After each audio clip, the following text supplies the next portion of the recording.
Olá, povão, tudo bem? Eu quis fazer esse vídeo aqui para compartilhar com vocês um questionamento mesmo, uma reflexão aqui complicada para mim. Eu acho que foi muito complicado. Eu tenho já há muitos anos uma gastrite, né? Quer dizer, sempre supus que fosse gastrite, uma azia, né? Eu também como muito mal e tal. Então, aí, tipo, fui me automedicando, como a gente normalmente faz, fui tomando ranitidina, cimetidina e tal. Num certo momento comecei a tomar omeprazol. E aí depois, chegou um momento que o omeprazol também não dava dando conta, mais ou menos recentemente, né? Aí eu comecei a tomar, vi falar, alguém me falou que era melhor, um mais recente chamado esomeprazol. Aí fui lá e comecei a tomar, né? E, pô, pra mim tem sido muito bom, né? Não tenho sentido mais nada. E aí eu falei assim, bom, sabe, vou resolver minha vida, eu tô numa vibe assim e tal. E aí eu peguei e fui ao médico pedir um exame, né? Fui lá falar com ele, olhei lá do convênio, procurei para ver se tinha alguém que fosse pesquisador, mas não tinha. E aí eu falei, bom, vou lá, pelo menos eu vou ver como é que é e vou pedir o exame. E aí eu vou ver se eu continuo com ele ou não. Bom, fui lá na consulta. E aí depois eu fiz lá o exame, a endoscopia. E aí na consulta inicial, quando foi pedir a endoscopia, ele falou algumas coisas que até fizeram um pouco de sentido em algumas questões sobre, por exemplo, tomar antiácido, né?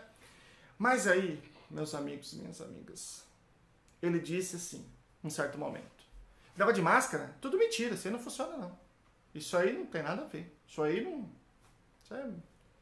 Aí eu falei, putz... Inclusive, eu vou colocar aqui pra vocês um vídeo que, não sei se vocês lembram, mas no começo da pandemia, a OMS dizia que não era para usar máscara, a não ser se tivesse alguém com suspeita, né? E aí, antes de tudo isso, eu já tinha publicado um vídeo aqui, que eu tinha feito uma análise, né, das evidências, tinha dito, ó, provavelmente eles vão mudar de recomendação, porque as evidências sustentam, sim, o uso da máscara. E aí, pouco seguida, uns 20 dias depois, um mês depois, eles já começaram a indicar, o governo também. Os governos todos diziam que não era para usar no começo, né? Mas enfim. Então, a evidência, o que eu quero dizer, eu não sou médico, e a evidência, analisando a evidência, isso era bem relativamente claro, né? Então, imagine para alguém que é da área, né, da medicina. Bom, e aí, conversa vai, conversa vem, daqui a pouco ele fala para mim que nem ele, nem ninguém da família dele toma vacina chinesa. E daqui a pouco ele fala pra mim que para viver melhor, para viver bem, tem que, como é que é?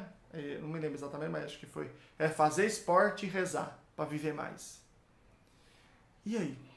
Amigos e amigas. Fui lá, fiz a endoscopia, deu lá gastrite moderada, sei lá o que mais que está descrevendo lá, né? Sem o H-piloma, então, tipo, você tem um certo tempo, tem uma tranquilidade um pouco maior, porque o H-piloma acaba induzindo ao tumor, né?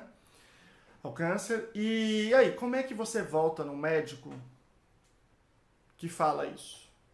Ele falou para eu suspender o esomeprazol e tomar um outro negócio que tá em algum lugar aí, que é tipo um antiácido mais simples, que depois de meia hora, uma hora que eu comece para eu tomar. Agora, pergunto para vocês claramente, o esomeprazol é um remédio mais recente, né? Ele leu o estudo do esomeprazol? Não, ele não leu. Digo mais, vamos supor que ele tenha lido, tá bom? Vamos supor que ele tenha lido. Ele tem condição de ter entendido o estudo? Não. Não, ele não tem condição. Então, quando um indivíduo fala que máscara não funciona, que ele não toma vacina chinesa, que para viver melhor, mais você tem que fazer esporte e rezar, significa que essa pessoa ele é completamente analfabeto científico. Um analfabeto científico. Entendeu? Aí eu falei com isso com uma médica amiga minha, hoje. E ela falou assim, no céu, ela é formada na USP, né?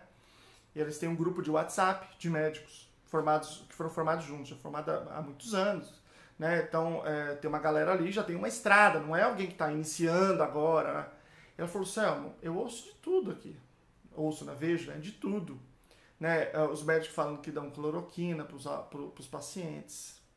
Os médicos, agora, esses dias, ela disse que surge lá no grupo de médicos que vacina causa autismo. Então, vocês têm ideia do nível de analfabetismo científico que tem que ser para o indivíduo se comportar desse jeito? No caso da cloroquina, vamos dizer assim, que a questão é mais complicada. Porque, claro, está óbvio, está claro, não tem nenhuma dúvida mais que cloroquina não tem nenhum efeito sobre a Covid-19, a não ser, provavelmente, aumentar a probabilidade do indivíduo morrer, por outros motivos, né? Por outras complicações.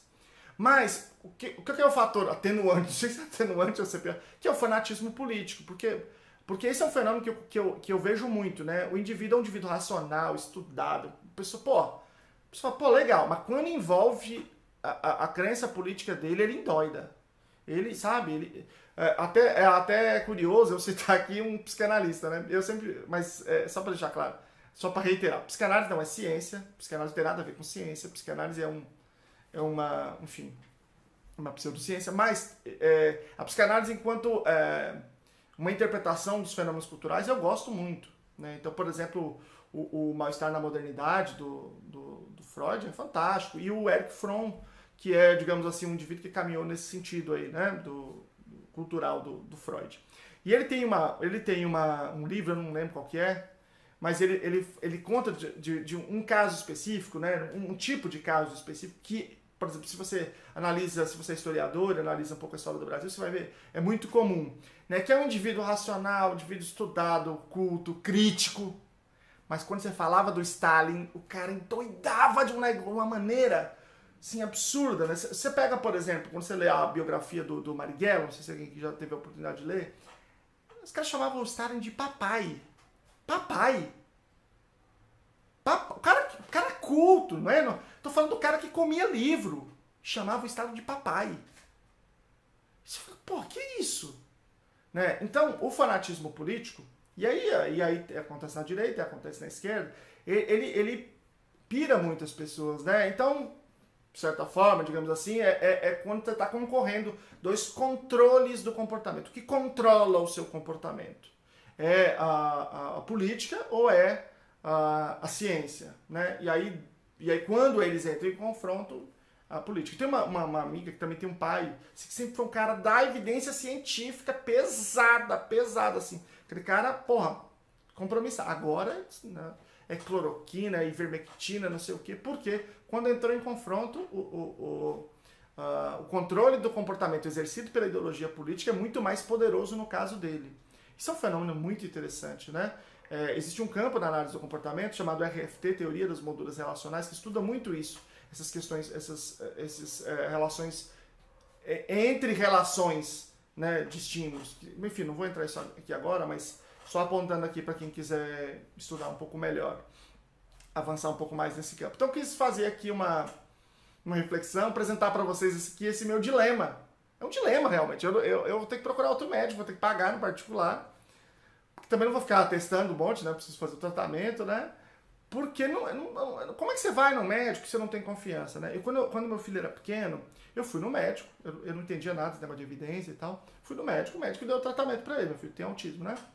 E aí eu fiz o tratamento por 4 anos e meio. Depois eu descobri que fazer o tratamento e ficar em casa é a mesma coisa. Chamo de tratamento eclético. Né? Não tem efeito nenhum, é zero. Só que aí já era impossível você atingir os resultados de outrora. Impossível. Né? Não é mais possível. Acabou a faixa a janela de oportunidade, já acabou. Claro que sempre a pessoa melhora, avança, mas não tem nem comparação com ele pequeno. Assim, não existe comparação. Eu sempre digo assim, se o médico tivesse solução, vem cá, chega aí. É o seguinte, tem esse negócio aqui que eu quero que você faça. Isso aqui, as pesquisas, não mostraram nenhum resultado. Deu 0 em todas. Mas eu creio. Então eu quero que você faça, estou prescrevendo aqui. Beleza, isso seria um comportamento ético. Então eu poderia seguir o que ele queria, ou poderia tomar meu rumo, procurar outro médico, fazer outra coisa, estudar. Mas quando eu recebo uma prescrição de um médico, eu parto do pressuposto de que ele está usando a ciência como referência. Esse é o pressuposto. Por quê? Porque a medicina, já há muitos anos, né, se engajou naquilo que é chamado de medicina baseada em evidências. Outras áreas é outro problema, mas estou falando da medicina especificamente. Então, um médico anticientífico, não sei se eu posso usar essa palavra, eu ia usar picareta, mas vou usar anticientífico, só para... Senão, às vezes, eu uso a palavra muito forte aqui, né? Ele consegue cliente, paciente, ele sabe? Ele vive de quê? Ele vive da fama da medicina, né? Ou seja, quando você vai nele, você acha que você está consumindo esse caldo, esse acúmulo histórico que a medicina está fazendo. E não o achismo, as crenças dele que ele viu no Zap. Não vou tomar vacina japonesa. Que é isso? Chinesa. Ele viu no Zap e agora virou medicina e está falando para paciente? Entendeu? Porque se eu estou ali, eu tô diante do médico. Se eu não conheço as evidências sobre esse tema, se eu não conheço como é que funciona a ciência, se eu não conheço o que são os ensaios, eu vou entrar na dele. Isso é perigosíssimo, né? Inclusive, todas as instituições, né, as associações médicas, entraram no estado de alerta, no mundo inteiro, não só no Brasil, entraram no estado de alerta total com a pandemia. Não tanto com a pandemia, mas com ver o tanto de médico despreparado e completamente analfabeto que nós temos. Claro que tem um monte de médico muito bom, né? Tem um monte de cara super fera. E em toda a profissão é natural que tenha profissionais bons e ruins. O problema é que no caso da medicina é decisivo, né? É a vida do indivíduo que está ali no jogo, né? E aí você tem uma formação básica que, claro, não resolve todos os problemas, né? A gente precisa pensar em formação continuada, tudo isso, né? Mas que é o fundamental ali, você realmente dá uma base científica mais forte para esses indivíduos. Acho que é urgente e necessário. Eu vou ficar aqui, por enquanto, no meu dilema. Essa médica amiga minha, eu já pedi para elas, né, se ela souber de alguém aqui, que seja um pesquisador, ou que ela saiba, não precisa necessariamente ser pesquisador, porque médico, a maioria não vira pesquisador, mas você sabe que o médico que manja, que não manja, que lê, que não lê, né? Então, quer dizer, você sabe, ela sabe, porque ela conhece, ela está no meio, né? E eu acho que esse é um dilema de muita gente que acaba estudando mais, né? E tendo um pouco mais de conhecimento científico, né? Essa insegurança que a gente tem ao realmente passar em médicos ou em outros profissionais também, não é só em médico, né? Mas eu acho que no caso do médico, claro que é mais grave, e também tem e aí entra o problema econômico, né? Porque nem sempre você pode procurar um médico particular para você ir. Às vezes você tem que ir da prefeitura e da prefeitura falou para você, sei lá o quê, né? Falou para você uma besteira que você fala, pô, esse cara não... E aí, mas o que você faz? Qual é a sua alternativa? Você não tem alternativa, né? Se você não tem um recurso financeiro. Isso é muito limitador e é muito preocupante. E eu queria compartilhar com vocês esta minha preocupação, tá bom? Um grande abraço. Até a próxima.